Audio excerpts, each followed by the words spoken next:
Hello everyone, excellence in education world पर आपका स्वागत है।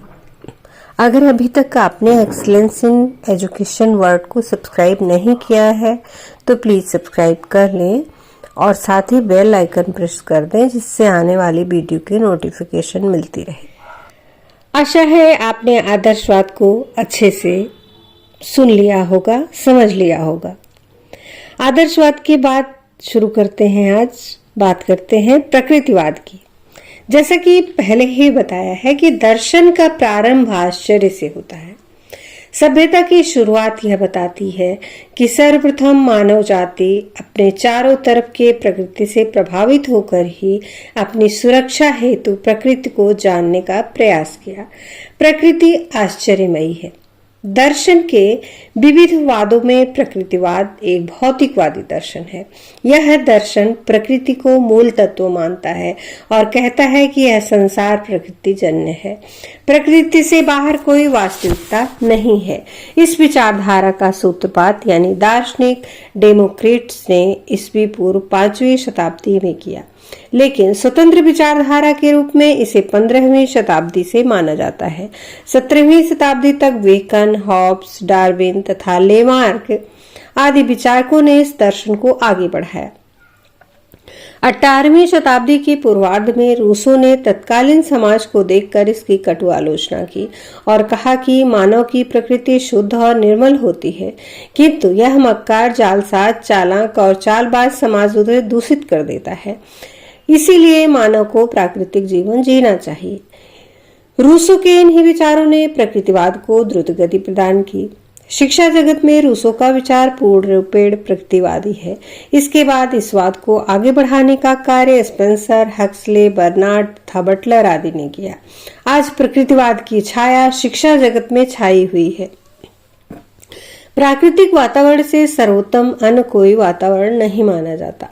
अब प्रश्न यह उठता है कि प्रकृतिवाद क्या है? प्रकृतिवाद दर्शन की एक विचारधारा है जो प्रकृति को अंतिम सत्ता मानते हुए प्राकृतिक आधार पर सभी वस्तुओं की व्याख्या करता है। प्रत्येक वस्तु प्रकृति से उत्पन्न होकर उसी में विलीन हो जाती है। प्रश्न यह है कि प्रकृति क्या है?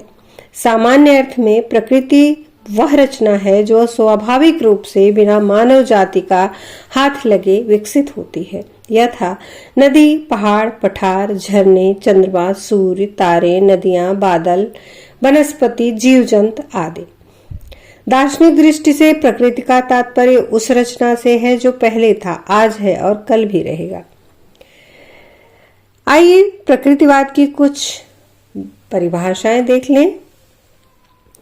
कुछ विचारकों द्वारा प्रकृतिवाद की निम्नलिखित परिभाषाएं दी गई हैं। जेम्स वार्ड के अनुसार प्रकृतिवाद वह सिद्धांत है जो प्रकृति को ईश्वर से पृथक करता है, आत्मा को पदार्थ के अधीन करता है और अपरिवर्तनशील नियमों को सर्वोच्चता प्रदान करता है। हॉकिंग के अनुसार प्रकृति के ऊपर कोई शक्ति अथवा ईश्वर नहीं है। घटनाओं के संगठन में प्रकृति से अन्य कोई किसी का हस्तक्षेप नहीं है।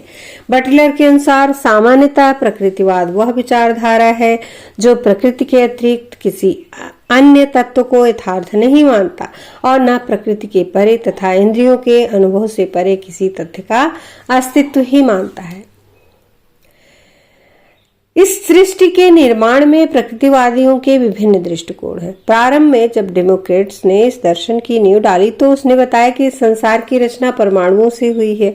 डाल्टन ने इस परिभाषा को वैज्ञानिक प्रयोगों द्वारा सिद्ध भी किया और स्पष्ट किया कि विभिन्न प्रकार के परमाणु के संयोग से विभिन्न प्रकार के पदार्थों का निर्माण हुआ है और इन्हीं विभिन्न प्रकार के पदार्थों के संयोग से सृष्टि की रचना हुई है। इस प्रकार से इस विचारधारा के अनुसार सृष्टि विभिन्न प्रकार के पदार्थों का समूह है। इस परमाणुवाद के नाम से मानकर यह कहा जाता है कि परमाणु सत्य, शाश्वत और अविभाज्य है। 20वीं शताब्दी में वैज्ञानिकों ने यह बताया कि परमाणु स्वतंत्र नहीं है, वरन इसमें भी 3 शक्तियां इलेक्ट्रॉन्स, प्रोटॉन्स और न्यूट्रॉन्स हैं। इसीलिए सृष्टि का मूल तत्व परमाणु न होकर इसके संयोजक शक्ति कण हैं और इन्हीं संयोजक कणों से इसकी रचना हुई है।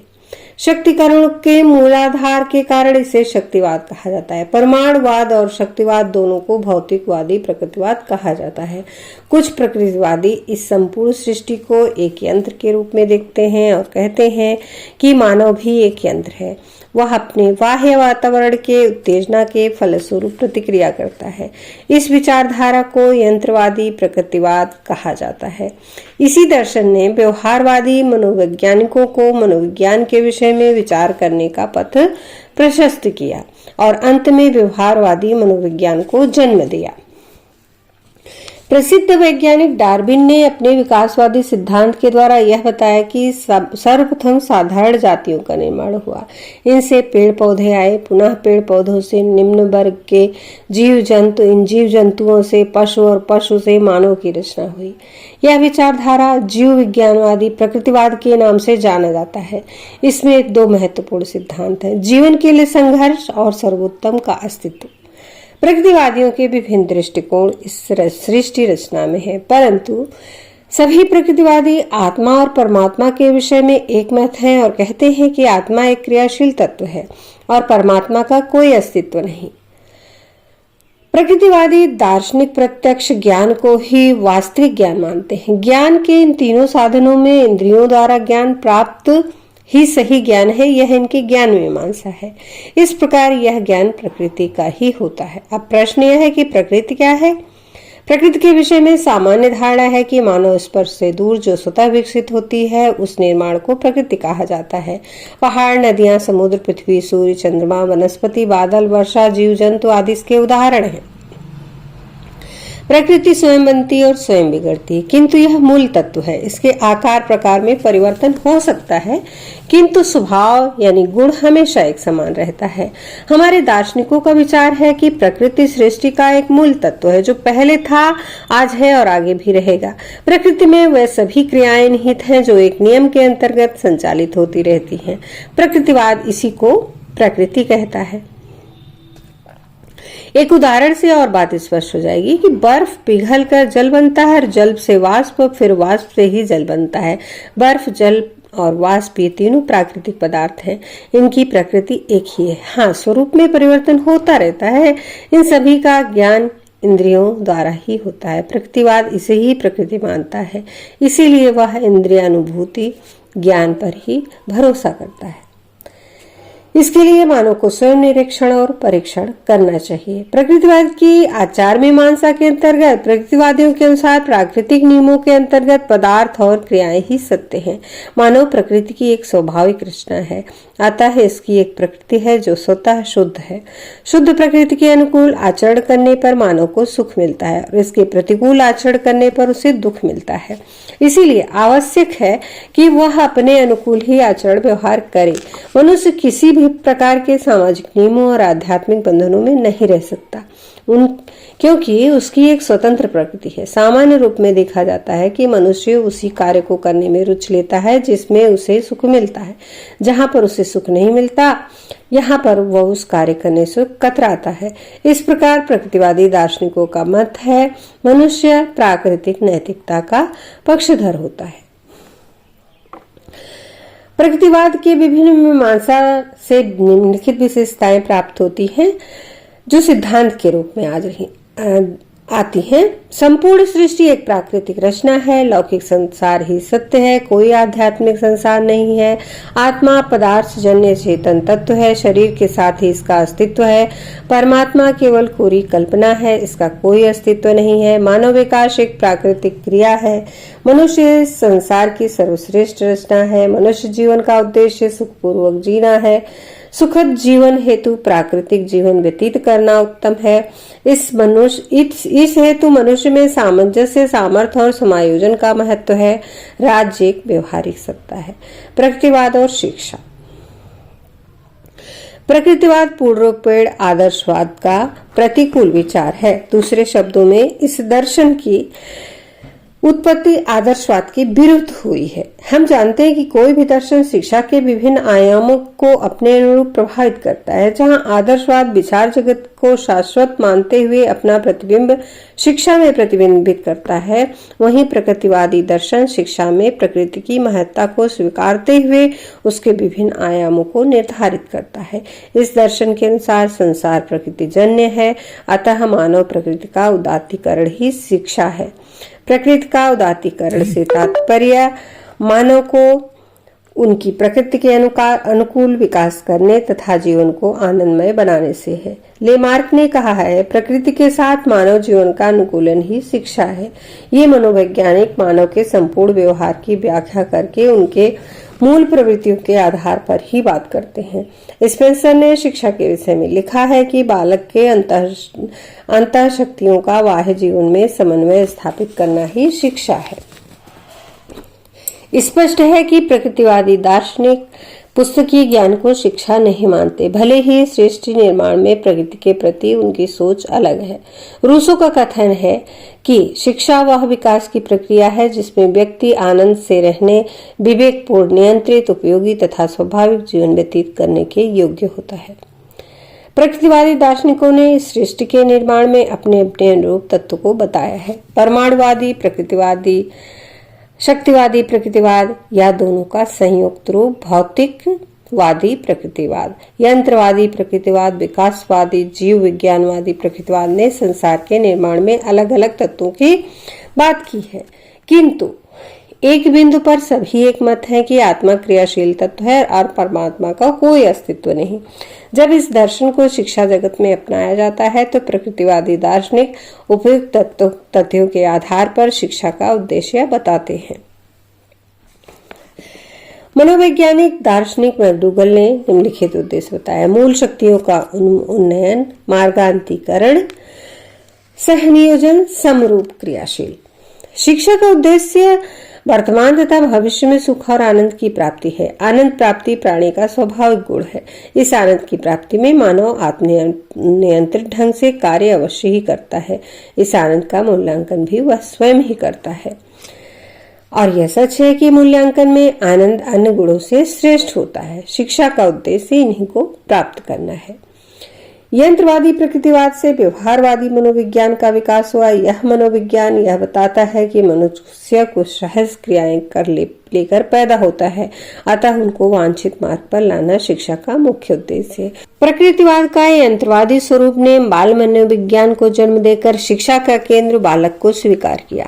यह सच है कि यह दर्शन शिक्षा को बालक के लिए तैयार करता है, किंतु इसके साथ साथ यह भी सच है कि मूल प्रवृत्तियों का विकास या मार्गांतरीकरण ही शिक्षा का प्रतिफल होता है। प्रकृतिवाद का शिक्षा क्षेत्र में कुछ विशेषताएं हैं जो सर्वमान्य और सर्वग्राह्य है।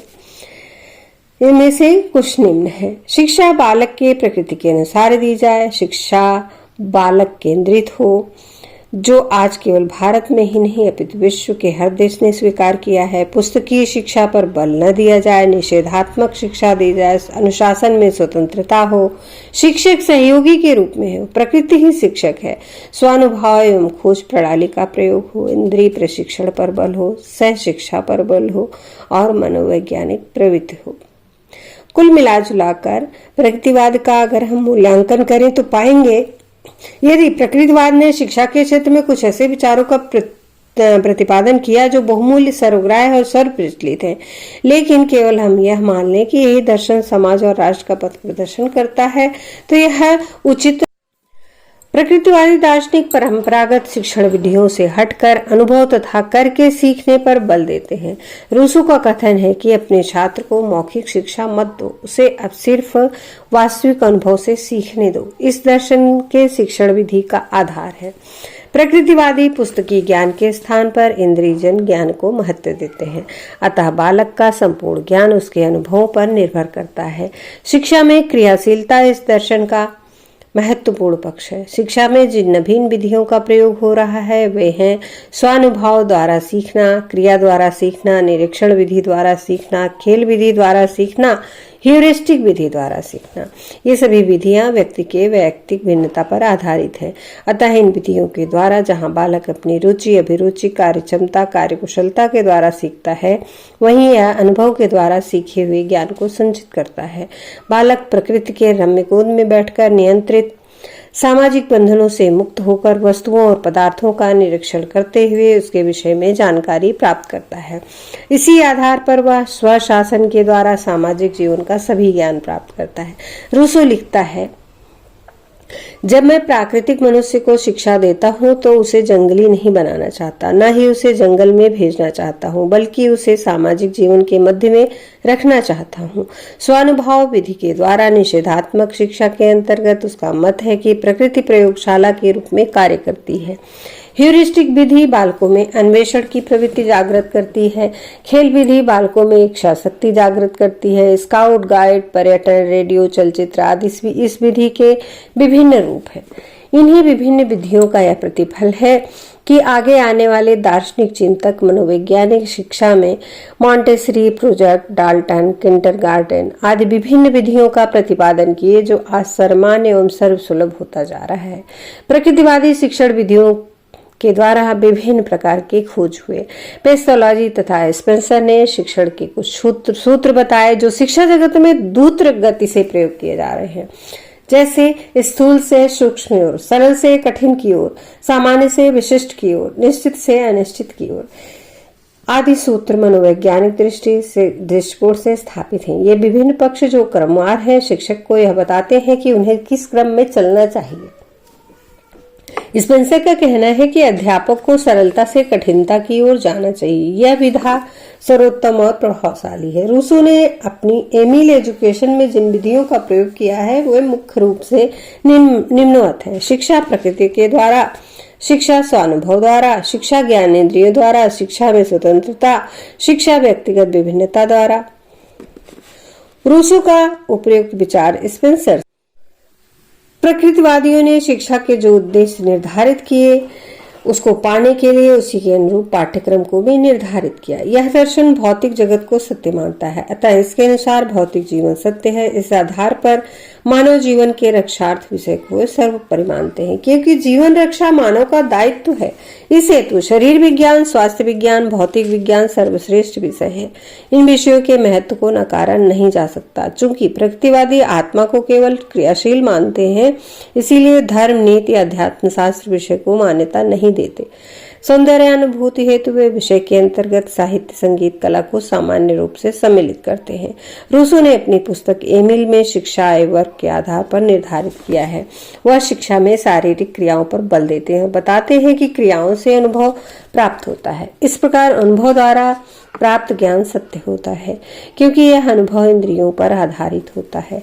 सैद्धांतिक ज्ञान केवल कोरी कल्पना है। पाठ्यक्रम का निम्न स्वरूप हर स्तर पर आवश्यक है। खेलना, कूदना, तैरना, पेड़ पर चढ़ना, घुड़सवारी करना, हस्तकार्य। नारी सोफिया के विषय में वो कहता है कि वह एमिल की सेविका है, तब उसे गृह कार्य में दक्ष होना चाहिए। विभिन्न आयु वर्ग के लिए उसे निम्न प्रकार के एमिल में प्रतिपादित किया है। प्रकृतिवाद मानवीय विषयों की अपेक्षा प्राकृतिक विषयों पर बहुत अधिक बल देता है और भौतिक विज्ञान, रसायन विज्ञान, जीव विज्ञान, वनस्पति तथा प्रकृति अध्ययन ही महत्वपूर्ण विषय है, क्योंकि इनके द्वारा बालक को बहुत सारे अनुभव प्राप्त होते हैं। उनमें अन्वेषण की प्रवृत्ति आती है। भाषा, गणित और इतिहास भी बालक के लिए महत्वपूर्ण विषय है, क्योंकि जो कुछ भी अनुभव प्राप्त होगा उसे व्यक्त तो करना ही होगा। इतिहास का अध्ययन पूर्वजों के अनुभव का संग्रह होगा। इसके द्वारा आगे समझने में सहायता मिलेगी। हर्बर्ट स्पेंसर ने शिक्षा का उद्देश्य पूर्ण जीवन की तैयारी माना है। पूर्ण जीवन के अंतर्गत उसने 5 क्रियाओं को समाहित किया है। उन्हीं क्रियाओं के आधार पर अलग अलग विषयों को प्रस्तावित किया है। ये क्रियाएं हैं आत्मरक्षा संबंधी, जीविकोपार्जन संबंधी, शिशु रक्षा एवं वंश वृद्धि संबंधी, सामाजिक राजनीतिक कार्य संबंधी तथा अवकाश काल के सदुपयोग संबंधी क्रियाएं।